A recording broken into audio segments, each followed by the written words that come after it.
Haya, asante. Kinakwenda kibao kizuri sana, Sure Boy mke wa mtu. Dakika 42 zinachanika baada ya saa ngapi?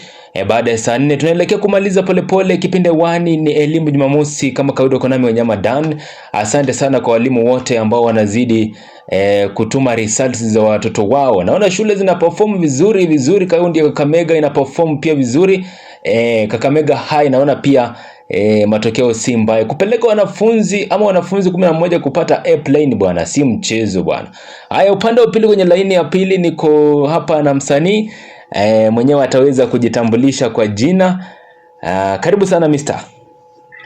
Okay, asante sana bwana Dan. Yeah. You are live on ASM FM. Okay, thank you so much. Karibu. Okay, na hapa kwanza ningependa kwanza na majina kwanza najitambulisha kama msanii Sure Boy, ama ukipenda Sugar Boy, the cute boy here. Msanii mwenye nyimbo zake tu. Yeah.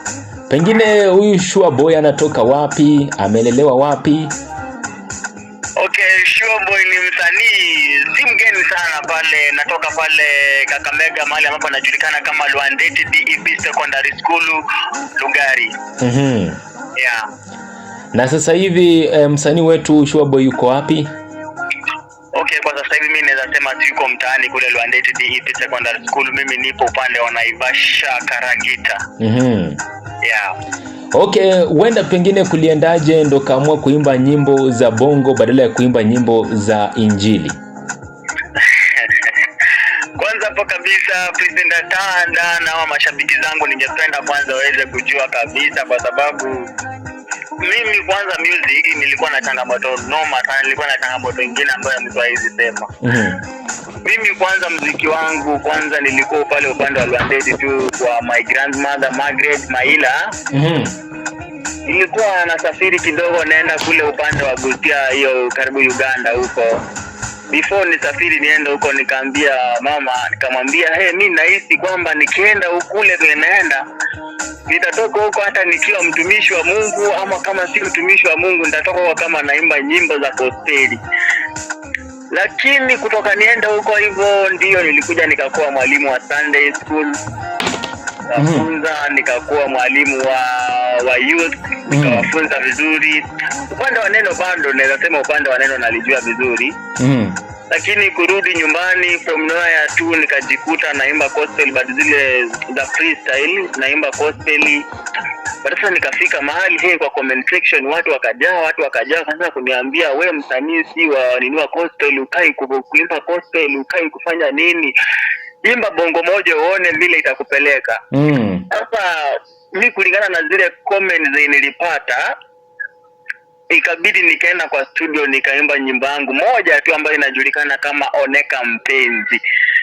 Kwanza kabisa hiyo wimbo ilinipea changamoto nyingine mofu sana. Ilinipea changamoto sana.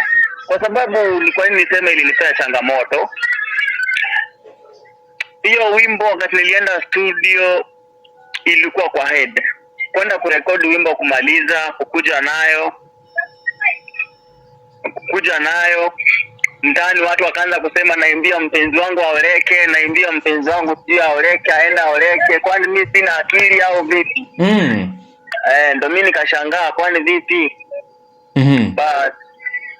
But tu ni hivyo tu ambao music yangu ilianza na nikaamua kuimba bongo flavor. Okay, na kwa sasa hivi umeweza kuimba nyimbo ngapi?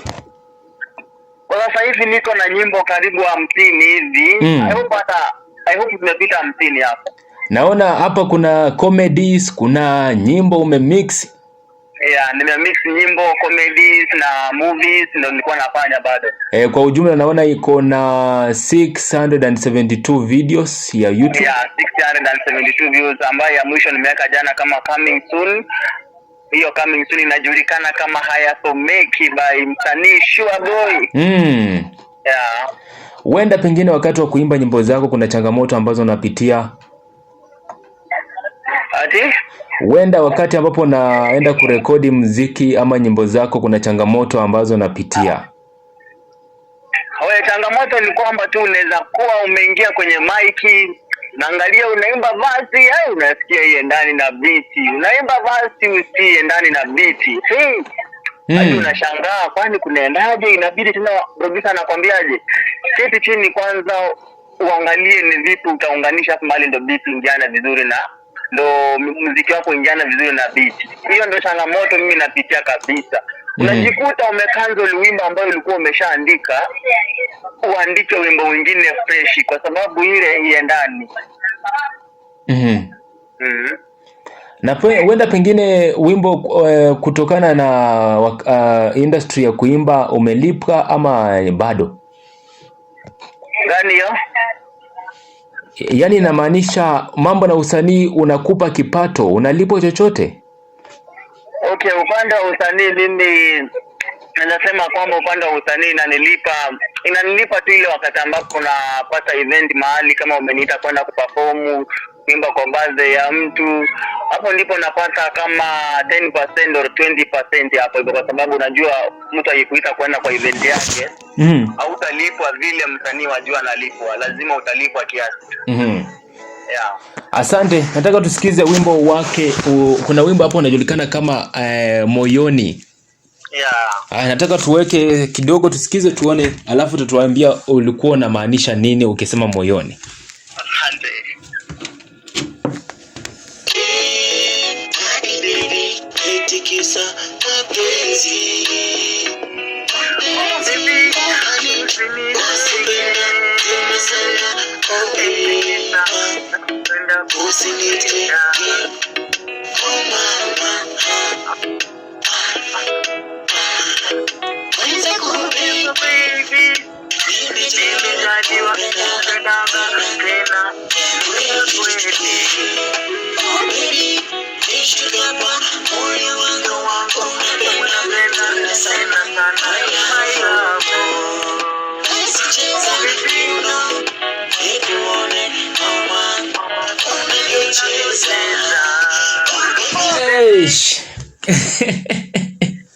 Beats peke yake anakumaliza kabisa. Beats peke yake bro, yeah. Kinakwenda kibao Moyoni, Sure Boy official audio. Naona tu uleka pale picha tu yako. Yeah. Sio video, na ninaona sahi iko na views ama watu ambao wametazama ni watu 57, mwezi umeisha. Yeah. Sasa ulikuwa unamaanisha nini ukisema moyoni? Okay, kama kawaida tu jinsi ninavyojua tu, lazima ukienda kuandika wimbo lazima uangalie message itakuwa ni gani. Message itakuwa inafikia watu ambao wamepitia hii jambo ama hapana. So moyoni mimi nilikuwa namwimbia kama wewe unaweza kuja uchukue wimbo ya Maria ambayo inajulikana kama Tete, uichukue uimbie mpenzi wako. Hivi ulikuwa wapi nikiteswa na hao wengine, ulikuwa wapi? So hapo ndiko mimi najaribu kumaanisha kwamba mimi nampenda kutoka moyoni, na wala simpendi kwa mdomo tu, nampenda kutoka moyoni. Sasa ndio maana nikaamua kumuimbia kwamba ajue nampenda kutoka moyoni, simpendi tu kwa mdomo na maneno matamu, hapana. Kwa sababu unajua watu wengi sana wanatumia maneno matamu ambayo hayatoki kwa mdomo, ambayo hayatoki kwa moyo, yanatoka kwa mdomo tu. So mimi nilikuwa namuimbia ajue tu kwamba nampenda ya kweli. Ndio maana nikamwambia ajue tu ako kwenye moyo wangu. Ulikuwa unaimbia mpwa wako ama ulikuwa unaimbia nani? Upande mwingine naweza sema nilikuwa naimbia mpwa wangu ama mpenzi wangu ama mke wangu. Upande mwingine pia nilikuwa naimbia wale mashabiki zangu ambao wanasikiza nyimbo zangu sana. Wajue tu yani hivyo tu bado unajua tu, unaona? Yeah. Nimekuelewa. Kuna wengine hapa unasema wa mwaka wangu. Ambao umeimba pia mwezi mmoja umeisha, umefikisha 137 views. Yes, wa mwaka wangu. Wacha tuweke tuone unasema aje. Tulia tu pale kwenye line. Okay.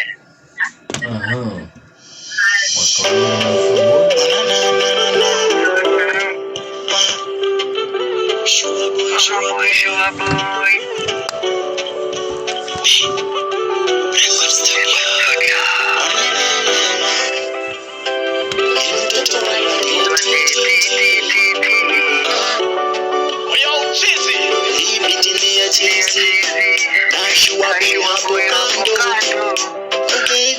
Baby,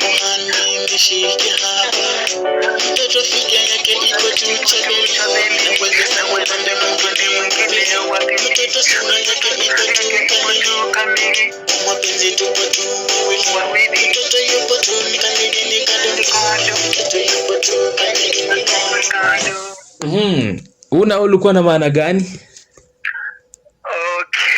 Okay, hiyo maana yake ni kwamba ni by the way, mimi nasema hiyo wimbo nilimba kwa sababu kuna mpenzi ambaye nilikuwa naye, siwezi sema niko naye sasa. Akakuacha? Naweza sema nilikuwa na mpenzi ambaye nilikuwa nampenda sana, sio vile mwaka ulielekea kuisha. Nikaamua kumwambia tu ajue ndio mwaka wangu, lakini after all vile alisikia hiyo wimbo ama kulikuwaje tu mimi nilikuwa najua yeye ndio mwaka wangu. Mwaka uliisha na bado ningali na yeye. Sasa ikabidi nimfanyie kitu ambacho kitafanya afurahie. Ndio maana nikaamua kumwimbia ajue yeye ndio mwaka wangu. Wangu wa mwaka wangu, wendo baby wa mwaka wangu, wendo sweetie wa mwaka wangu, wendo baby wa mwaka wangu. Yeah. Yes. Haya, asante, nimekuelewa. Naona pia dakika zinakwenda mbio mbio.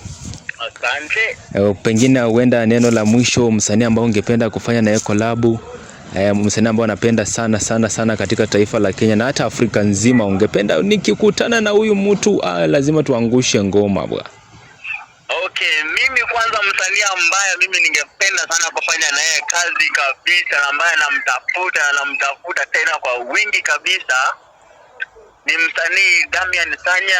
Ndio ukuja hapa hivi B-Boy Classic, ndo msanii ambaye natamani sana kupiga naye collab. Yeah. Asante sana. Wenda pengine tukikuja upande wa nje ya Kenya, yes, hata kukutana tunaye, but najua wengi wataleta connection mingi. Msanii ambaye my favorite musician from Tanzania ni Harmonize. Yeah, kwa sababu ukiangalia nyimbo zangu mingi zile za kwanza nilikuwa lazima namtag Harmonize. Ya kwa sababu hata mimi mara mingi sana nikielekea kwenye studio, nakumbuka kuna wakati fulani nimeenda pale kwenye studio ya Solo Kid Kaka pale Webuye. Watu wakashangaa Harmonize amefika kwa studio ya Solo Kid Kaka vipi? So mimi napenda kujifananisha sana na Harmonize. Yeah. Asante sana tena. Huenda neno la mwisho tukimalizia, naona pia muda unakwenda. Okay, neno la mwisho kabisa mimi ningependa kuwaambia tu mashabiki zangu wangoje leo saa 1 jioni kamili, kuna kitu noma sana inakuja pale kwenye YouTube. Lakini inajulikana kama Hayasomeki. Kabla tujamalizia, wenda pale kwenye mitandao za kijamii Facebook, YouTube, wapi unajiita nani? Okay, tukianza kwanza na YouTube kwa sababu ndo main road. Nikianza pale na YouTube najiita tu Sure Boy. Yeah, alafu tukuja pale Instagram najiita Sure Boy the King, then tukiingia pale kwenye TikTok najiita tu Sure Boy msanii, then ukiingia wapi kwingine Facebook pale ni Sure Boy msanii ama Sure Boy the King, Sure Boy the King. Yeah. Yes. Aya, neno la mwisho tukimalizia. Neno la mwisho tu kabisa, mimi ningependa tu kuwashukuru mashabiki zangu ambao wananisupport pale kwenye YouTube. Then wasidi kunipa support, nami naweza waachia tu mkono wa Mungu aweze kuwabariki, aweze kuwainua, wasidi kukua na bendo za kusupport msanii wao Sure Boy kutoka pale Lwandeti. Asante sana. Ni wategee tu leo jioni tu kuna muziki ambao unashuka pale kwenye YouTube unajulikana kama Hayasomeki. Natumaini mimi nitakuwa kwanza kuutazama. Asante sana kuongea na kituo chetu. Okay, SMFM sauti ya vijana, tuko pamoja bana. Asante ndugu, nakutakia siku njema. Pia nawe. Asante sana. Anajulikana kama msanii Sure Boy, msanii wetu. Dakika 2 naona tumalize dakika 2 kutimu saa ngapi?